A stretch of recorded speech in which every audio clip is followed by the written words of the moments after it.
Ce jour dédié pour l'élévation de l'âme de M. Eliyahu Sarfati Ben Esther, de mémoire bénie. Nous passons à la 5e brachot de la Hamida, l'explication de ces brachot-là, avec des petites aussi combines à faire intelligentes pour que, vous allez voir tout de suite ici une combine sympathique. Là, on parle de la tchouva. Une fois que Dieu nous donne la sagesse, à quoi sert la sagesse? À faire du business, des affaires, tu auras plus d'argent, à quoi ça sert dans la vie? À être plus orgueilleux, avoir plus d'épreuves. La sagesse, elle sert à se rapprocher de Dieu. Elle sert à faire notre bilan personnel et voir qu'est-ce que je dois faire, qu'est-ce que je ne dois pas faire, comment je peux m'améliorer. Donc, après qu'on demande à Hachem la sagesse, on lui demande maintenant la tchouva, qui nous aide à faire tchouva, à nous repentir, à nous rapprocher de lui. On commence la bracha, Shivenu abenu Toratecha. Ramène-nous, notre Père, à ta Torah. Ça veut dire la Torah qu'on n'a pas étudiée, ou la Torah qu'on a oubliée. D'accord, l'étude de Torah, c'est une chose super importante. D'abord, on demande tchouva sur la Torah, sur l'étude de Torah qu'on n'a pas fait comme il se fallait. Il faut comprendre que lorsqu'on fait des péchés, on éteint la lumière spirituelle qu'on reçoit grâce à une mitzvah. C'est marqué Ner mitzvah. La mitzvah est comme une bougie. Elle amène sur nous une sainteté. Les gens peuvent sentir des fois qu'ils se sanctifient par une certaine mitzvah. On sent quelque chose. Il fait un péché idiot après, il fait un lachon hara, il regarde une bonne femme dans la rue, etc. Il a une mauvaise pensée, qu'est-ce que j'en sais? Il s'énerve, tout part. Ou beaucoup, d'accord? Ça dépend à quel point le péché il est grave. Donc, on demande à Hachem de nous ramener maintenant cette lumière. L'étude de Torah, qui est énorme. Par le fait qu'on étudie, on amène beaucoup de sainteté sur nous. Après, quand on fait des bêtises, elle part. Alors on demande à Shivenu, ramène-nous cette sainteté qu'on a eue grâce à ta Torah. Vekarvenu malkenu lavodatecha, et rapproche-nous notre roi de ton service. On voit que la proximité d'Hachem est plus grande avec la Torah, l'étude de Torah, parce qu'on l'appelle notre Père. Le service, on l'appelle notre roi. On est des serviteurs de Dieu, d'accord? Ça, déjà, c'est un roi. Alors c'est quoi le service de Dieu? C'est la prière, Avodah Shebalev, le service qui est dans le cœur, et les mitzvot. Là aussi, quand on prie avec Havana, avec bonne intention, quand on fait des mitzvot, on attire sur nous une lumière spirituelle de sainteté. Elle aussi peut partir avec les péchés qu'on a faits. Donc on demande aussi qu'il nous rapproche maintenant de son service. Et le Ben Ish Chai explique, ça veut dire aussi qu'il ramène la lumière qui est partie à cause des péchés qu'on a faits. Et fais-nous faire tchouva de tous les péchés qu'on a faits. Ça, c'est carrément sur la tchouva qui est une des raisons de la création du monde, que Dieu a voulu qu'on fasse des péchés, il a voulu, parce que c'est presque impossible de ne pas faire de péché dans notre vie, mais il veut aussi qu'on fasse tchouva et qu'on se rapproche de lui. La tchouva, elle arrive jusqu'à Kavod, jusqu'au trône de gloire. Au niveau des sphères, je ne sais pas très bien comment ça se passe, mais on a demandé ici Chochma, la bracha d'avant Chochma. La tchouva, elle arrive jusqu'à la Bina, le trône de gloire d'Hachem, on l'appelle la Bina, comme ça écrit le Ben Ish Chai. C'est la sphère qui vient après, donc ça monte très très très haut.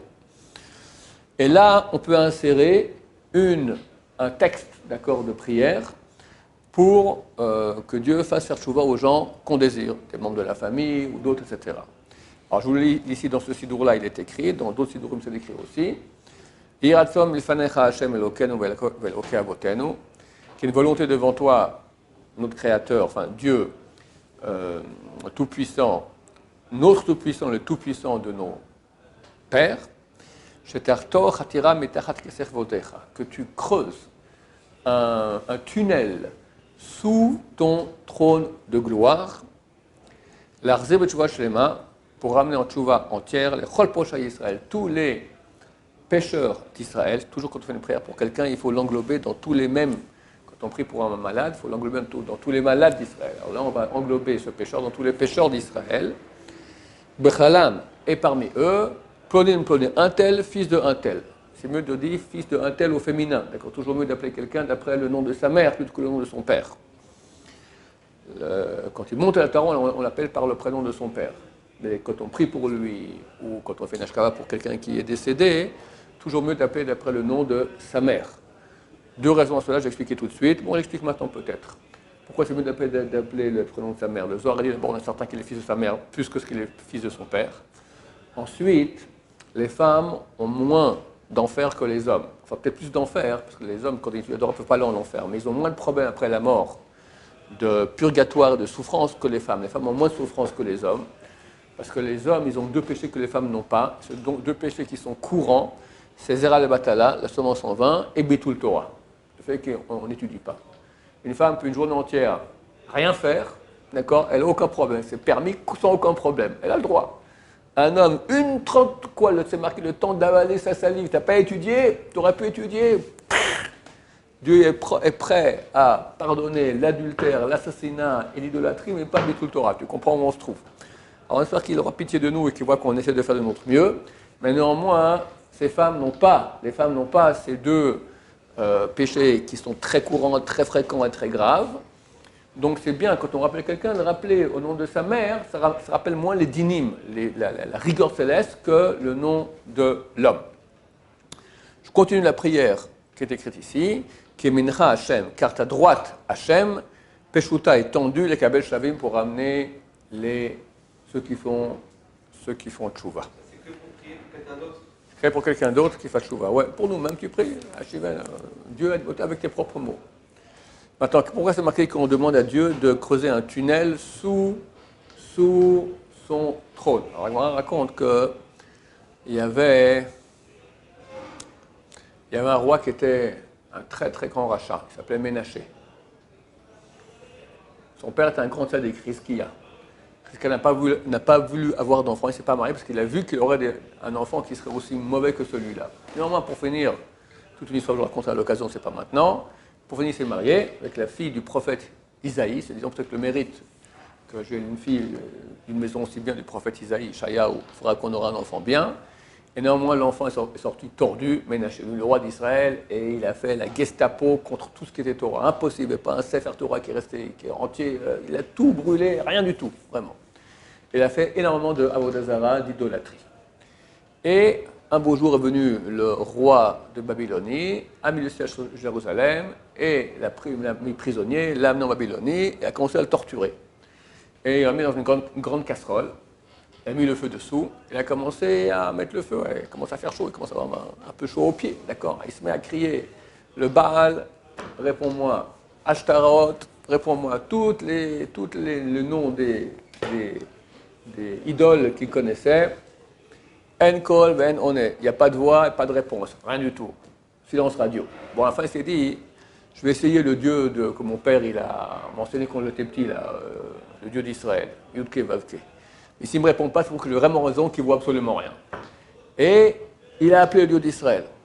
C'est marqué que quand on fait un péché, on crée un ange maléfique. Il a fait tellement de péchés, tous les anges maléfiques ont mis des barrières pour que la prière ne passe pas. Ils ne voulaient pas la prière, une prière à Dieu, ça passe, d'accord. Quelqu'un qui souffre, ça passe. Ils ont mis des barrières pour que rien ne passe. Quelqu'un qui fait des péchés, c'est écrit qu'on lui renvoie sa prière sur sa tête. On ne reçoit pas ses prières. Dieu a creusé un tunnel sous son trône de gloire, et il faut prendre la prière sans que ça passe par les anges. C'est ce qu'on demande ici. On demande à Dieu qu'il creuse un tunnel pareil pour ramener ce type-là. C'est un pécheur. Pourquoi est-ce que Dieu le ramènerait? Que Dieu réveille son corps pour le ramener. Après la Kabbalah, ici, ils ont cité dans ce sidour-là, on rappelle 2 fois le nom de Dieu. Le premier, Hashem, qui est une volonté devant toi, Hashem, c'est écrit avec Tséré. C'est bien de penser Tséré. Le deuxième, qui est Mincha Hashem, Peshutal Kabel Shavim, car ta droite Hashem avec Ségol, 3 points comme ça. Ça correspond aux sphères qui agissent et qui font en sorte que la personne de Hashem va se réveiller. Baruchata Hashem, Arotse B'Tchouva, béni sois-tu Hashem, qui veut la tchouva. Si vous posez la question pourquoi Dieu il doit aller creuser un tunnel, c'est-à-dire Dieu il fait ce qu'il veut, quoi. Les anges sont dégagés, je prends la prière. C'est quoi ça? Aller creuser un tunnel. On dirait qu'il se cache, d'accord. On parle de Dieu, de quoi il s'agit. Il faut comprendre que Dieu a créé un monde avec une gestion normale, naturelle du monde. La gestion naturelle du monde, les tzadikim, Dieu les écoute, les rechaïm ne veut pas les voir. Ils prient, on ne reçoit pas leurs prières. Il y a le mal, il y a le bien, et il y a un fonctionnement adapté au bien et adapté au mal.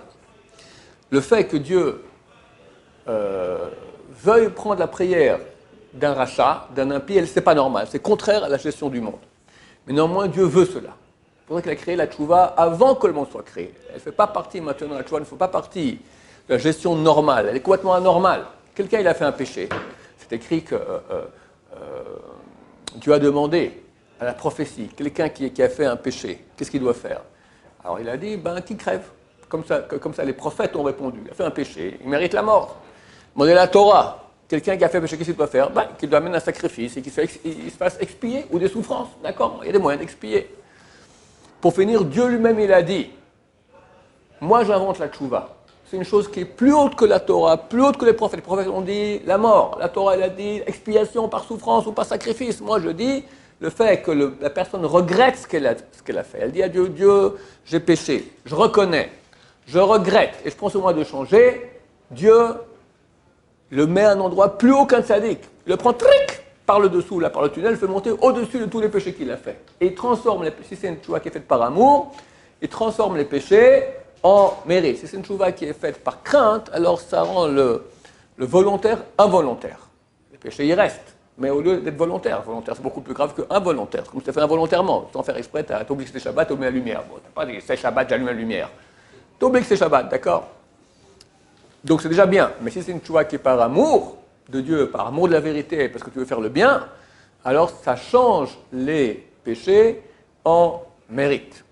Donc ce que nous demandons ici, Baruch Ata Hashem, Harotzeh, qui veut la tchouva. La tchouva a été créée avant que le monde soit créé parce que effectivement, elle passe outre les lois du monde. Dans les lois du monde, tu as péché, ton péché il est fait. Comment quelqu'un il va regretter? À cause de ça, comme s'il n'a pas fait, Dieu oui. Dieu dit que oui, tu as regretté, je considère ça comme si tu as déraciné le péché, il n'a jamais été fait. C'est extraordinaire, c'est un très, très grand cadeau, oui. Il faut étudier la Torah pour effacer un péché involontaire ou il faut qui pour l'effacer? Il y a 4 niveaux de péché. Il y a quand quelqu'un annule un ordre positif, met les tefilines, fait la prière, mange la matzah le soir de Pessah, fait la souka, écoute le chauffard. Ça, c'est des lois positives. Quand quelqu'un ne fait pas, comment il repart? Par la tchouva. Dieu, je regrette, je n'ai pas fait la mitzvah, je n'ai pas fait la mitzvah, je le regrette, je pense que moi, dorénavant, que je ferai toujours cela. Par cela, c'est effacé. Deuxième niveau plus grave, il a transgressé une loi négative. Là, il faut 2 choses. C'est marqué que la tchouva, elle suspend, mais elle ne pardonne pas. Suspend, ça veut dire, il y a 2 explications. Il y en a qui disent qu'il perd son statut de personne impie, de pécheur, il reçoit un statut de tzaddik. Mais il a encore une dette. Comme l'exemple que je donne toujours, quelqu'un, depuis l'âge de 9 ans jusqu'à l'âge de 14 ans, chaque fois qu'il passait près d'épicerie, il rentrait dedans, piquait un bonbon et mangeait le bonbon. Bon, à 14 ans, il devient intelligent, il s'est dit, qu'est-ce que j'ai fait? J'ai piqué au moins pour 1 500 € de bonbons à ce pauvre épicier. Je vais le voir, monsieur l'épicier, voilà, j'ai honte de vous dire, mais voilà, je regrette ce que j'ai fait, pardonnez-moi. Pendant 5 ans, chaque fois, je vous piquais un point. Ah, c'est toi! Je voyais bien que le niveau des bonbons descendait et l'argent ne rentrait pas. Bon, c'est gentil de m'avoir dit tout ça, je te pardonne, c'est bon. Ah, je vous remercie infiniment, ok. Merci beaucoup, au revoir. Quoi, au revoir? Je te pardonne, mais il faut que tu me payes. C'est normal. Donc, l'épicier, avant, il savait qu'il y a un voleur, il le recherchait, il avait la haine de ce voleur. Maintenant, il sait qui c'est. Il sait que le voleur s'est excusé, il a pardonné. C'est-à-dire, pardonner, ça veut dire, pour moi, tu es un type bien, tu es un tzaddik, tu es un type comme il faut. Mais il y a une dette. Donc, la tchouva, elle suspend, ça veut dire que tu perds ton statut de rachat, d'impie, tu reçois de nouveau un statut de tzaddik. Mais tu as encore une dette. La dette, elle passe à Yom Kippour. Il y en a qui disent suspend, c'est pas ça, que ça enlève la moitié de la faute. L'autre moitié, ça sera à Kippour. 2 explications pour ce que veut dire suspend. Ça, c'est pour les lois négatives. Quand quelqu'un transgresse une loi négative, ne pas mentir, ne pas voler, ne pas parler à Shonara, etc., etc. Quand quelqu'un transgresse une loi qui est sanctionnée par le karet, le retranchement de l'âme, il y en a 36. 36 lois qui sont sanctionnées par le transgresser Shabbat, transgresser Kippour, toutes les interdictions sexuelles, les relations sexuelles, manger à Kippour, manger du Hametz à Pessah, certaines graisses animales sont sanctionnées par le karet, certains sangs, le sang qui sort lorsqu'on égorge l'animal, ils sont interdits par karet. Là, il faut déjà 3 choses pour réparer. La tchouva suspend, Kippour suspend, et les souffrances expient, pardonne complètement. Où elle passe les souffrances? Étude de Torah. La tzedaka, elle est comme un bouclier par rapport aux souffrances, ça bloque qu'il n'y ait pas de souffrance, mais ce n'est pas à la place. Un jour, il faudra payer. Par contre, l'étude de Torah, elle est à la place des souffrances. L'étude de Torah, c'est difficile, d'accord? C'est à la place des souffrances. La tzedaka, elle n'est pas à la place des souffrances? Elle n'est pas à la place. La tzedaka, elle est comme un bouclier, ça empêche les souffrances de venir, mais elles sont là, elles restent, elles attendent. Ça s'appelle damim. Pardon? Alors, quand tu souffres par le fait que tu donnes la tzedaka, alors c'est considéré comme une souffrance. C'est vrai, mais c'est pas s'il y a beaucoup de dettes, d'accord, et beaucoup de souffrance, c'est pas la tzedaka que tu as donnée qui va, elle fait qu'on attend, on repousse. Des fois, on repousse jusqu'après la mort, tu payes après la mort, mais en tout cas, c'est pas à la place. Le seul à la place de souffrance qu'il y a, c'est étude de Torah. Et il reste le quatrième péché qui est Chilul Hashem, quand on profane le nom de Dieu. Ça, je n'ai pas le temps de le faire à court maintenant, il y a plusieurs façons de profaner le nom de Dieu. Là, on peut réparer que par la mort. Donc les trois premiers suspendent, Tchouva, Kippour, souffrance suspendent, et que la mort qui peut expier. Et Rabbeinu Yonah écrit dit que non, il y a autre chose qui peut expier, le Kiddush Hashem, la sanctification du nom de Dieu. On fait la Tchouva du contrepoids. Donc, quelle était ta question? Ça, c'est quand on fait une Tchouva par crainte. Les commentateurs qui disent qu'on fait une Tchouva par amour, pas besoin de tout ça. Ça efface tout du premier coup. Mais Rabbi, du coup, la poisson du jeûne du Rarizal, qui dit qu'il pourrait réparer une zéro à la matérielle, une poisson du jeûne. Ouais. Ça, c'est pas une souffrance ou une leçon? Ouais, alors justement, donc les tikkunim, les réparations que donnent les kabbalistes, telles que pour Ozer al-Bada, c'est 84 jours de suite, c'est pas 72, d'accord, etc. Ça, ce sont des tikkunim, ça veut dire des souffrances. C'est vrai qu'il écrit que celui qui étudie toute la journée beaucoup, c'est pas besoin de cela. Parce que l'étude de Torah, elle est beaucoup plus, elle a plus de capacité d'expiation que jeûner. Baruch Adonai, l'olam, amen va amen.